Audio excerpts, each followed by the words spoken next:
नमस्कार बंधुरा welcome to ST unique sports. तो सुपर कापेर सेमिफाइनाले इस्ट बेंगल तो ग्रुप चैम्पियन हुए तारा क्वालिफाई करेई गिয়েছিল। এবার কিন্তু ইস্ট বেঙ্গলের প্রতিপক্ষ দল তারাও কিন্তু সেমিফাইনালে কোয়ালিফাই করে গেল। কোথায় কখন সেমিফাইনাল ম্যাচ রয়েছে, কাদের বিরুদ্ধে ইস্ট বেঙ্গল খেলবে, সমস্তটা নিয়েই আলোচনা রয়েছে এই ভিডিওতে। খুবই ইন্টারেস্টিং ভিডিও হবে, শুরু থেকে শেষ পর্যন্ত দেখো। আর ভিডিও ভালো লাগলে সকলে একটু করে লাইক শেয়ার করে দিও। আর যারা চ্যানেলে প্রথমবারের জন্য এসেছো মনে করে চ্যানেলটাকে সাবস্ক্রাইব করে নিও, তাহলে প্রিয় দলের খেলার সমস্ত আপডেট তোমরা এখানে পেয়ে যাবে। তো চলো আর দেরি না করে ভিডিও শুরু করা যাক। তো শুরুতেই যদি আজকে আমরা সেমিফাইনাল বলতে গেলে বলাই যেতে পারে, কারণ গ্রুপ স্টেজের ফাইনাল ম্যাচ বলতে হবে সেমিফাইনালের আগে। তো গ্রুপ স্টেজের সেই যে একদম ফাইনাল ম্যাচে আজকে বেঙ্গালুরু এবং পাঞ্জাব মুখোমুখি হয়েছিল। দুটো দল একদম একই জায়গা থেকে 6 পয়েন্ট প্লাস 6 গোল ডিফারেন্স।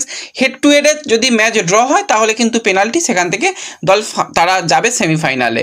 তো সেইভাবেই কিন্তু আজকে হাই ভোল্টেজ খেলা হয়েছে এবং বিশেষত নজর ছিল যে পাঞ্জাব এফসি তারা একদম নতুনভাবে তাদের বিদেশি ব্রিগেড তৈরি করেছে। তাদের বিদেশিরা কীরকম খেলে, নো ডাউট পাঞ্জাবের বিদেশি প্লেয়ারগুলো কিন্তু খুব ভালো কোয়ালিটির বিদেশি প্লেয়ার। মাঝখানে ড্যানি র্যামিরেস তো দুর্দান্ত, সে ওয়ার্ক রেট নিয়ে খেলছে। এছাড়া যদি আমরা কথা বলি যে আরও একজন কি জ্যাকোভিচ মতন একজন বিদেশি প্লেয়ার রয়েছে, সেও কিন্তু বেশ ভালো খেলছে এবং তার সাথে ইন্ডিয়ান প্লেয়ার, প্রত্যেকটা প্লেয়ার কিন্তু যথেষ্ট কোয়ালিটি প্লেয়ার রয়েছে।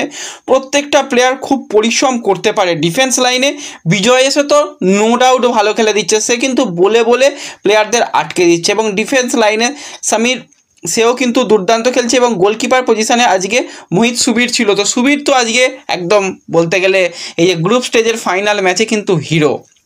আজকে শেষ পর্যন্ত দুটো দলই চেষ্টা করেছে। আমি তো বলবো দুটো দলের আক্রমণ বিভাগ যদি আরেকটু অ্যাক্টিভ থাকতো তাহলে যে কোনো দল গোল করতে পারতো। অবশ্যই সুবীর বেশ কিছু ভালো ভালো সেভ করেছে। গুরপ্রীতের একটাই মোটামুটি চাপ হয়েছিল, তাছাড়া খুব একটা গুরপ্রীতকে প্রেসারে পড়তে হয়নি। কিন্তু দুটো দলের মিডফিল্ড খুব ভালো খেলেছে। আক্রমণ বিভাগ গোল করতে না পারলেও ওভারঅল খেলাটা কিন্তু জমে গিয়েছিল। 90 মিনিট পর্যন্ত কেউ কাউকে একটুও জায়গা দেয়নি। শেষের দিকে বেঙ্গালুরু কিছুটা প্রেস করলেও সেই জায়গা থেকে পাঞ্জাব কিন্তু তাদের বলছে ঠিক আছে তোমরা প্রেস করো, আমরা ঠিক বার করে দেবো। সেখান থেকে তারাও কাউন্টারে গিয়ে খেলাটাকে পুরো শেষ করে দেয় এবং 90 মিনিট পর্যন্ত পেনাল্টি শুট আউটে পৌঁছে যায়। 90 মিনিট যখন ড্র থাকে, তো পেনাল্টি শুট আউটেও কিন্তু আমরা দেখলাম যে পাঞ্জাব তারা কিন্তু 5টাতে 5টাই তারা কিন্তু গোল করে দিল। সেখানে ইন্ডিয়ান প্লেয়ারদের উপর পাঞ্জাব যথেষ্ট ভরসা করে। ভিনিত রায় তাকে শেষে একদম এসে নিয়ে আসা হলো যে হ্যাঁ এবার পেনাল্টি শুট আউট আসবে, টাইব্রেকার হবে, তো সেখানে কিন্তু অবশ্যই তাকে দরকার। তো সে এসে একদম ফিনিশিং গোলটা করলো। এছাড়া বাদ বাকি যে সমস্ত প্লেয়ার ছিল প্রত্যেকটা প্লেয়ার কিন্তু আজকে কানেক্ট করেছে এবং প্রত্যেকটা প্লেয়ার গোল করেছে। অপরদিকে রায়ান উইলিয়ামস ভালো ফুটবল খেললেও আজকে রায়ান উইলিয়ামসের দিন ছিল না। অনেকগুলো সুযোগ কাজে লাগালেও সেখান থেকে গোল আসেনি এবং শেষ পর্যন্ত সে কিন্তু মোহিত সুবীরের হাতে বল মেরে দেয়। সেখান থেকে কিন্তু আজকে 5-4 গোলে পাঞ্জাব এফসি বেঙ্গালুরু এফসিকে তারা শেষ পর্যন্ত এই যে টাইব্রেকারে হারিয়ে দিয়ে তারা চলে গেল এবার সেমিফাইনালে মুখোমুখি হবে ইস্ট বেঙ্গলের সঙ্গে। এবং সেমিফাইনাল নিয়েও কিন্তু আজকে বড় ঘোষণা এসেছে। সেমিফাইনাল কিন্তু কলকাতাতে নয়, অফিসিয়াল আপডেট এসে গেছে। সেমিফাইনাল হতে চলেছে গোয়াতে। একদিনেই কিন্তু দুটো সেমিফাইনাল হবে। 4 ডিসেম্বর কিন্তু সেমিফাইনাল রয়েছে একদিনেই। সেমিফাইনাল 1, সেমিফাইনাল 2 ইস্ট বেঙ্গল আর পাঞ্জাব খেলবে, অপরদিকে গোয়া এবং কালকে যারা চ্যাম্পিয়ন হবে তারা মুখোমুখি হবে। তো সেই 4 তারিখ কিন্তু ফতোরদা স্টেডিয়ামেতে কিন্তু সেমিফাইনাল ম্যাচ রয়েছে।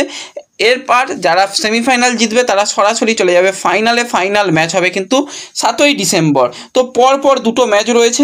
এই দুটো ম্যাচ যারা জিতবে তারাই ভাই শেষ পর্যন্ত সুপার কাপ চ্যাম্পিয়ন হয়ে যাবে।